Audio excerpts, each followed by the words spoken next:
Hey YouTube, jgreen302. I think I'm going to call this one an RV in review.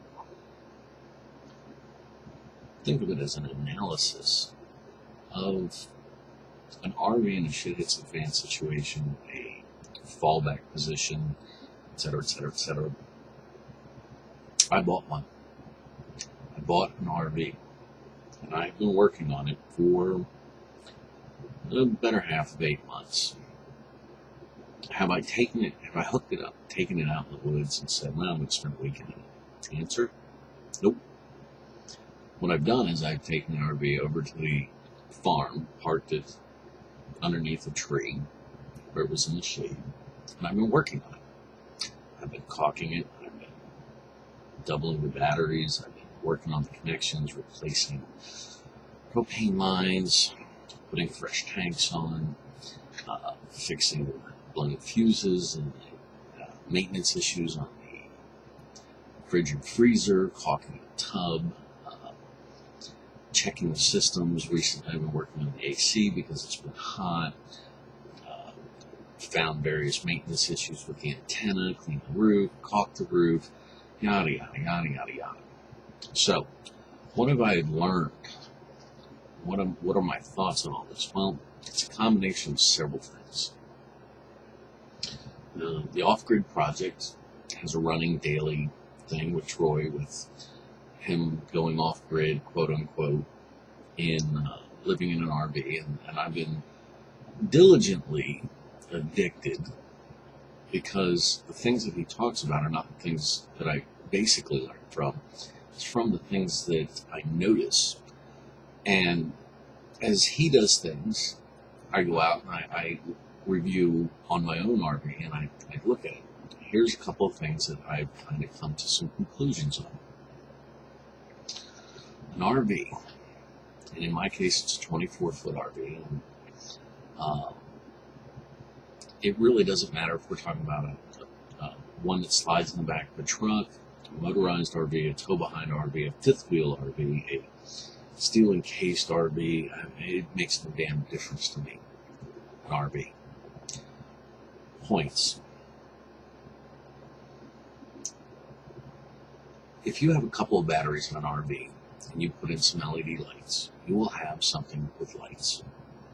If you hook some propane tanks up, you're going to have a heater, and you're going to have a stove, you're going to have a hot water heater, and you're going to have a shower.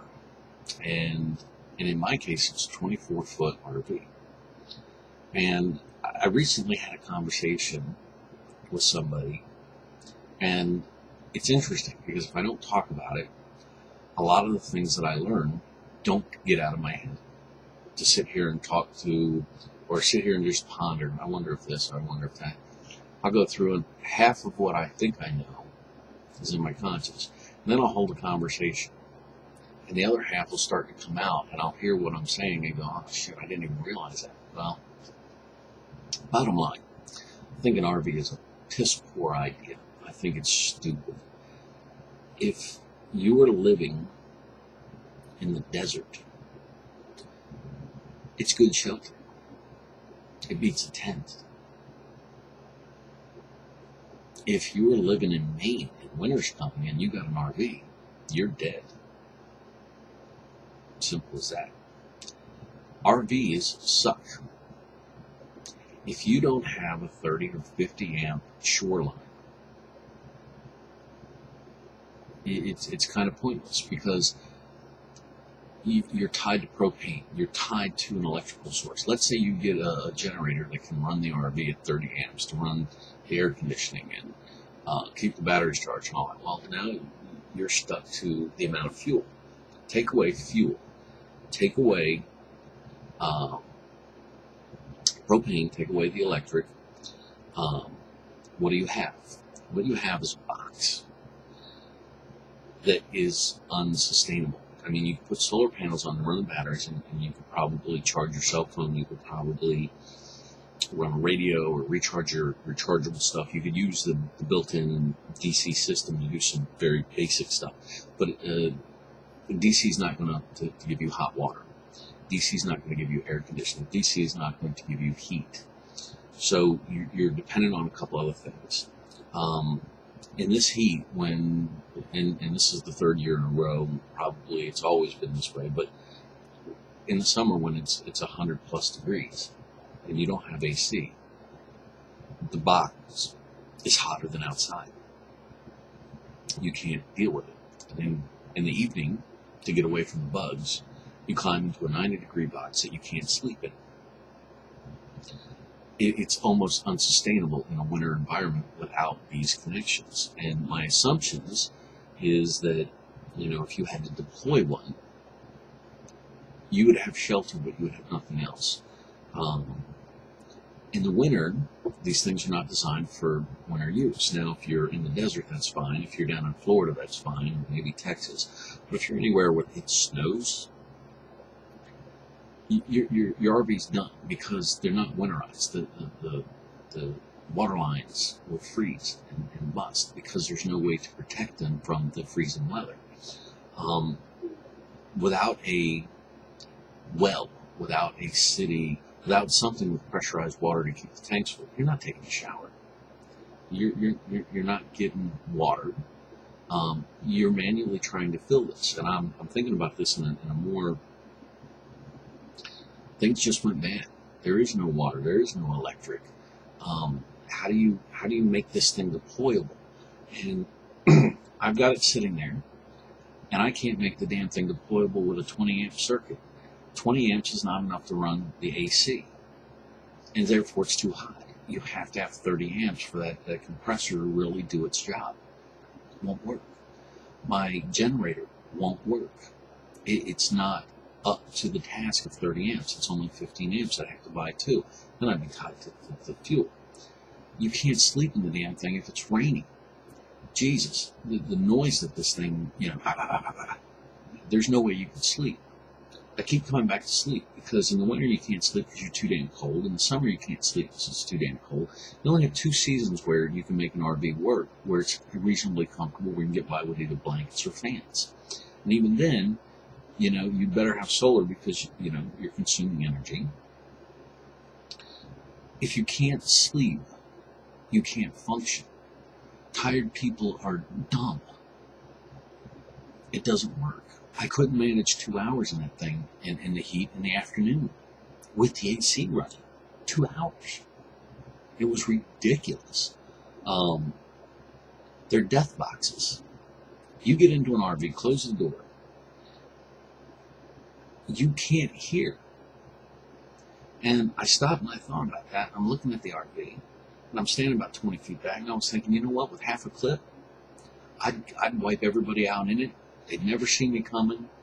They'd never hear me coming. And by the time they figured out what was wrong, wouldn't matter. Because my rounds are going to punch through paper-thin aluminum, which is all that's protecting you.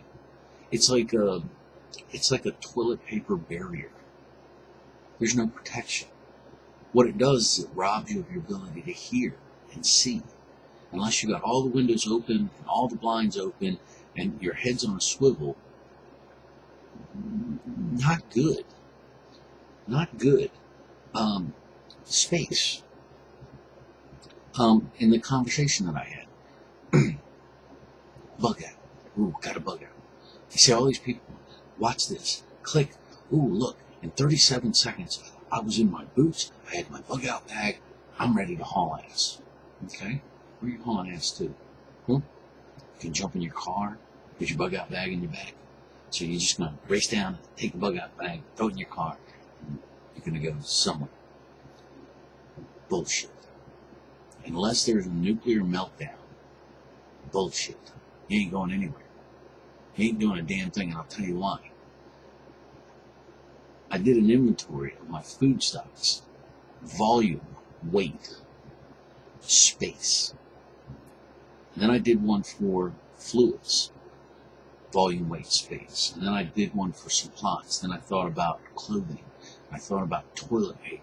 And I realized that I could pack that entire RV, all 24 feet, wall to ceiling, with no room anywhere, and it still wouldn't touch what I've got to have like 3 to 6 month duration, you're not going to do it.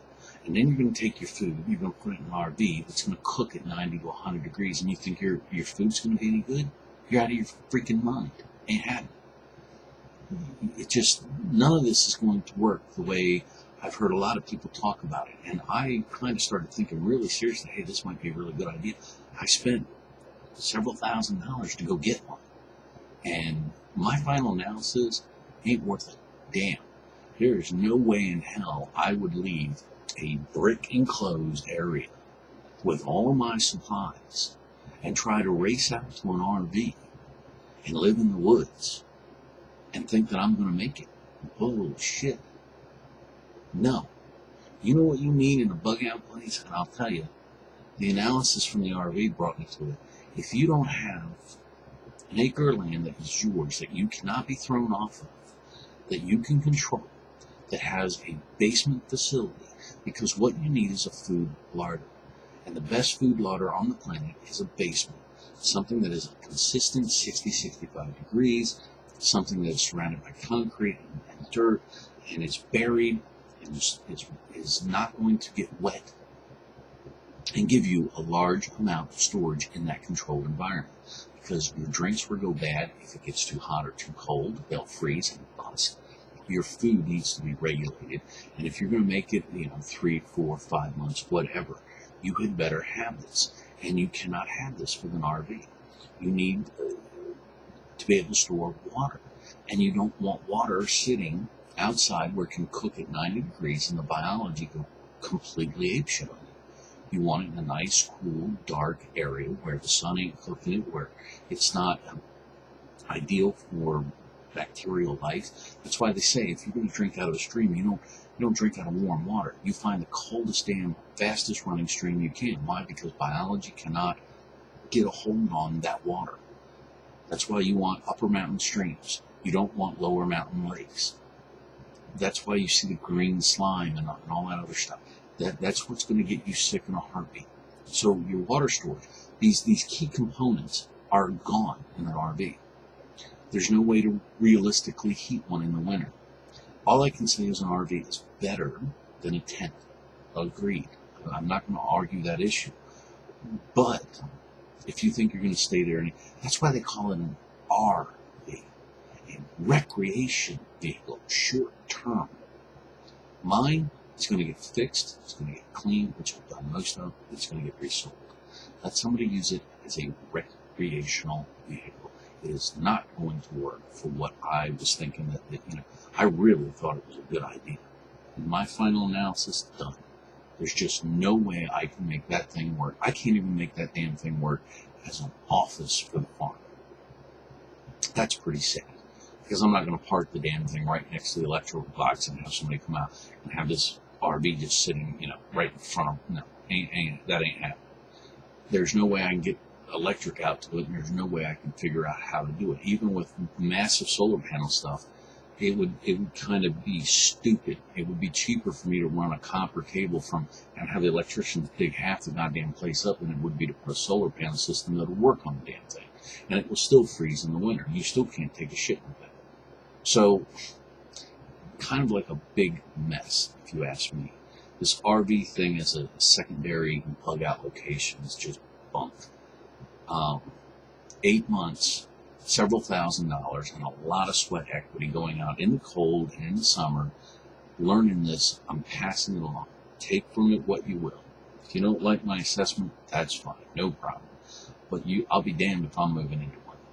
I would, no, ain't happening. There needs to be a better solution. And unfortunately, it's like with everything.